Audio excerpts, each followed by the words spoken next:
Yes, boxing fans, it's Harry from Inside Boxing Brain, and we are back for another reaction video. Now, I'm sure you've all probably heard the breaking news around Conor Benn and Chris Eubank Jr. The fight is off. Honestly, devastated about this. It's such a bad situation and it puts such a big cloud over the sport. I cannot believe that on the fight week, 2 days before the main card, breaking news comes to the press that Conor Benn has failed a drugs test. Now, I'm going to talk a little bit about the build up to this failed test, and then I'm going to talk a little bit about what should happen or what could potentially happen. The British Board of Control have come out today and categorically said that the fight is off. They're not going to sanction the fight, and they think it's in the fighter's best interests to cancel this match. Now, first of all, they're actually tested independently by a company, an American company called VADA, and that's the Voluntary Anti-Doping Commission or Authority. In the UK, we have a drugs testing committee called UCAD, and that's actually a government body that don't only test in boxing, but they test across all sports. So it appears that Conor Benn has failed one of his VADA tests.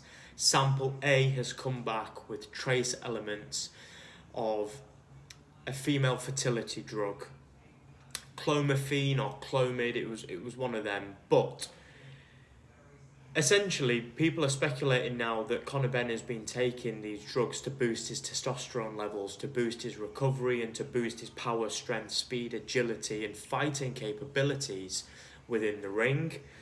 There hasn't been any news as to whether or not the B sample has been tested. In most cases, once you fail sample A, you will request for sample B to be tested, and it costs anywhere between £500 to £1,000, which actually comes out of the fighter's pocket. But that is peanuts in comparison to the fine and the potential ban that he will be getting if he is deemed that he is actually a drug cheat. So the fight's been called off. I've been watching all the reaction online today. And initially, the Sauerland brothers and Eddie Hearn were suggesting that the fight was still going to go on, and that they would potentially get another sanctioning body to sanction the fight. So it wouldn't be a British Boxing Board of Control fight, it would be a fight from another party.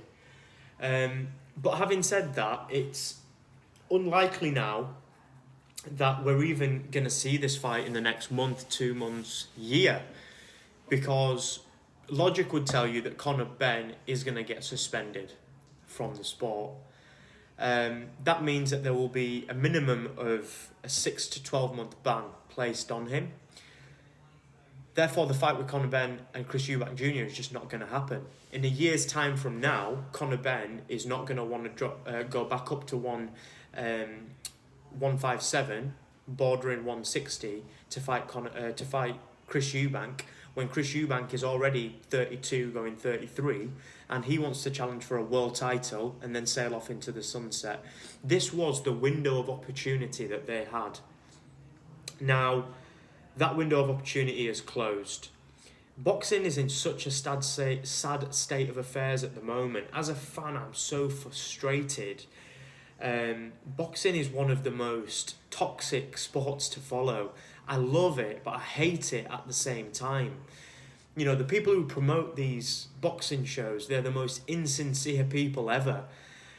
Listening to Eddie Hearn, the Sauerland brothers, you know, Frank Warren, Bob Arum, it just makes you think, what the fuck are these people on about? And why is this sport so corrupt? Why is the water so muddy? There actually needs to be a body or a governing body or a sanctioning body in place to actually keep in line the promoters and how they go about their business.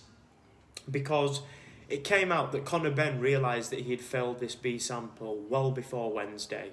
The sample had actually been released from VADA to the promotional company Eddie Hearn and Matchroom Sports a week before it came out. So there was an entire week where they were sitting on this news and they didn't release it to the public. Imagine how many people have bought pay-per-view subscriptions. Imagine how many people have purchased tickets for the fight, or how many people have paid for their hotels, their trains, their travel accommodation costs to go to London to see this fight live. So it's massively disappointing being a fan at the moment. I'm absolutely gutted that the fight's not going on. My initial prediction was that Conor Benn would stop Eubank Jr. But, you know, having reconsidered my initial prediction video and taken into account what's happened over the last week, it dawned on me that, you know, maybe I was backing the wrong fighter. And even though I'm not a major fan of Chris Eubank Jr., one thing that you can say about him is that he's been a clean fighter throughout his career. Not at one point in his professional career has he ever failed a drugs test. And he has been signed up to VADA, the Voluntary Anti-Doping Commission, for years as well. Benn came out and said that he hasn't violated any of the pre-fight agreements. Didn't sound to me like a man who was innocent, even though he protested his innocence. There's usually fire when you see smoke. There's no smoke without fire. And I do believe, personally, that the Benn camp have been doping. If anybody knows anything about PEDs or steroids in general, when you take something like Clomid or clomiphene, it's generally used as a PCT drug, so a post-course therapy drug, and it's generally used to boost your natural testosterone levels back to a point where they would be considered average or normal for a man. After you've been on steroids, your natural production of testosterone drops and it gets to a level below the natural level of a man. Therefore, you take Clomid, clomiphene, to try and get your balls to wake up again and start producing testosterone. So, does it mean that Conor Benn's potentially been taking steroids and he's been on these drugs, and now he may have run a blood test and realised that his testosterone levels were very low, so he's going to start taking this IVF drug to try and boost his hormone levels again? Who knows? But all we do know is the fight is off. Boxing is in a very bad place at the moment. Over the last month, we have had some huge cards cancelled, starting with Savannah Marshall and Clarissa Shields.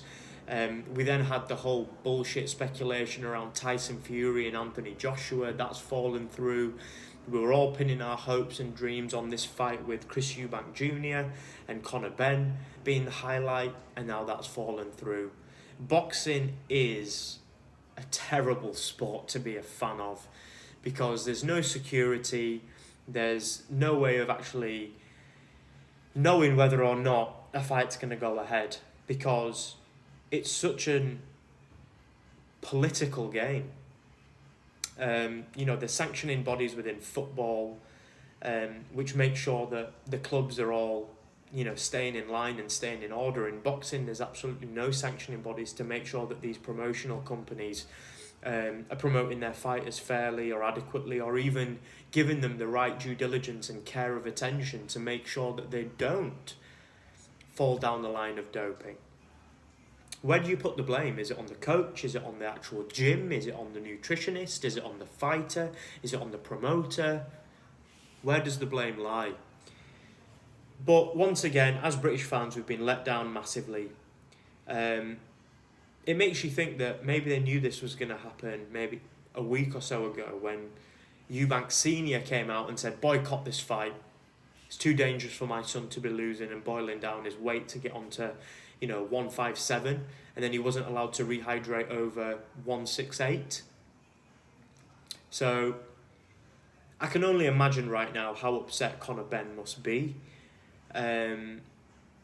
But this is his fault. This is 100% firmly Conor Benn's fault. Conor Benn has definitely been up to something. And whether it was by accident or whether it was on purpose, when you are at the top tier in the game, the upper echelons of the division, and you've got the financial backing of a Conor Benn, these things do not happen by accident. They just can't. You're paying people tens of thousands of pounds to make sure that they know every single substance that goes inside your body. So for him to have failed a drugs test based on a female fertility drug, also commonly used within the bodybuilding game to cover and mask other drugs and other agents within the body, commonly used to boost your natural testosterone production after you've been on a cycle and your testosterone level is suppressed. It smells very fishy to me. I don't believe his claims of innocence. And frankly, I'm no longer a fan of Conor Benn. Very similar case to how I felt about Canelo Alvarez. I was very much a fan of Canelo before he got busted for drugs. And very similar case with Billy Joe Saunders and Tyson Fury. However, their cases were a little bit less speculative. And their innocence was a little bit easier to prove. But having said that, any fighter who would potentially take a PED or a steroid and then get in the ring to try and fight another man is not a real boxer, is not a real fighter, doesn't deserve to be fighting at the upper levels of the game. They definitely do not deserve to be earning millions of pounds.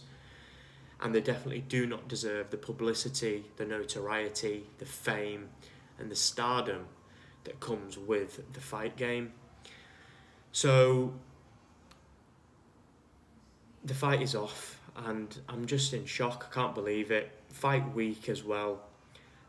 Yesterday at the public workouts, Conor Benn was very outspoken in protesting his innocence. He said that he had personally called Chris Eubank Jr. to say that the fight needs to go on and gave him a personal message. And shortly after on IFL TV with Kugan Cassius, Eubank Jr. denied ever having a conversation with Conor Benn. So what has happened here? Has Conor Benn shit his pants? Has he finally realised that he's going to lose this fight and there's no way for him to win it, so he had to juice up to take it? Or have the promoters put their heads together and said, how are we going to make this fight bigger than it's ever been?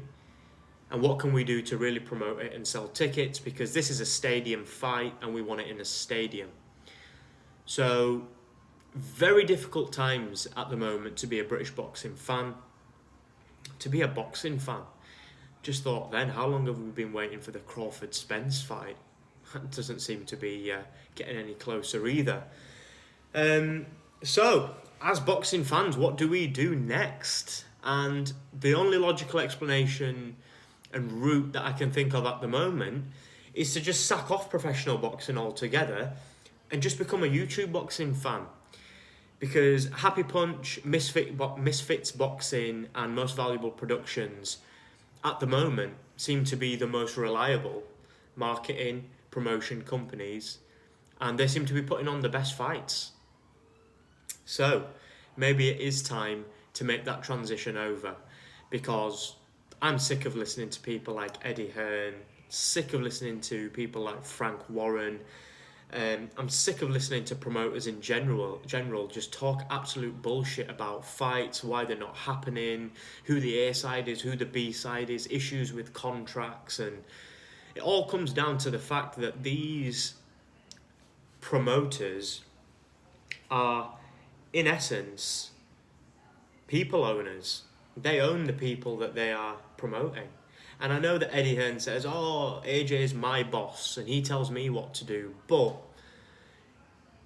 once AJ loses significant back-to-back fights, is Eddie Hearn going to make any more money off of him? I don't think so. So why would Eddie Hearn want to jeopardise his cash cow, his little money bank, piggy bank, to put on a fight for the fans? He wouldn't. It's not in his best interests. So when fans get behind these promoters and the promoters' companies, it just makes me think, you know, bullshit. These companies are there to generate cash for themselves. And realistically, the days have gone where we saw the fights that we really wanted to see. Every single legacy-defining fight that's happened within this boxing game over the last 10 to 15 years has always been late. Manny Pacquiao, Floyd Mayweather, Amir Khan, Kell Brook. Need I say any more? Fights do not happen when they should. Fights only happen when they make commercial sense. Now, to just get back onto the main point of this video, which is a reaction to why and how the fight between Conor Benn and Chris Eubank Jr. has been called off. My final comments are that I do not expect to see these two fighters step into the ring with one another. It's been a very expensive publicity stunt. The whole build-up to this fight, the PR, the marketing, the advertising. They've been on Good Morning Britain. There was a BBC documentary. There's a DAZN documentary. There's YouTube documentaries. They've really thrown the budget behind this fight. And I don't think that they're going to do that again. I do expect there to be some fines and sanctions in place for Conor Benn. And I also think that Chris Eubank Jr. needs to understand that he is due some compensation for this. And if I was him, I would be pressing charges and litigation against the Benn camp, because they should have known that this was going to happen, and they should have absolutely guaranteed that their fighter was going to be clean. If Chris Eubank Jr. can do it, then so can Conor Benn. It shouldn't have happened. It's absolutely devastating, and it's disgusting, to be honest, to know that a man who's going to go into a ring to try and knock out and hurt another man would either willingly take and use performance-enhancing drugs, or someone within his closest team would introduce those drugs into the system for him to help give him an unfair advantage. So we need to wait for the B sample to be tested, but 99.9% of the time the A sample and the B sample are exactly the same, because they come from the same sample. It's just split into two. So if sample A tests positive, then the likelihood that sample B will is also very high. So I really want to see Conor Benn come out and do a direct interview in terms of what has happened. His credibility has just plummeted to the ground, and I don't think that we're going to see him in a ring until the back end of 2023. If I was Eubank Jr., I would take another fight very soon. Potentially at the catch weight. In fact, to be honest, I don't think there's many good fights for him at the catch weight. He needs to go back up to a healthy, natural weight, whether that's 160 or 168. But if you're a Conor Benn, I think you've just ruined your career, because you've put on this weight, potentially you've done it unnaturally. You fight in the 147 division and you were coming up to 157 to fight at potentially 160. So coming back down the weights, back down to 147, is going to be extremely difficult for him. So I'm very interested to see what happens next. As you can tell, I'm very unhappy with the outcome of what's happened. And I am going to be staying very close to the press, to the news over the next week, just to see exactly what happens, what outcomes, what repercussions there are going to be for a Conor Benn. What a shit time to be a British boxing fan. But anyway, guys, I hope you've enjoyed my video. Drop me a comment below in terms of what you think should happen. Have the commission made the right decision? Should they be postponing and cancelling the fight?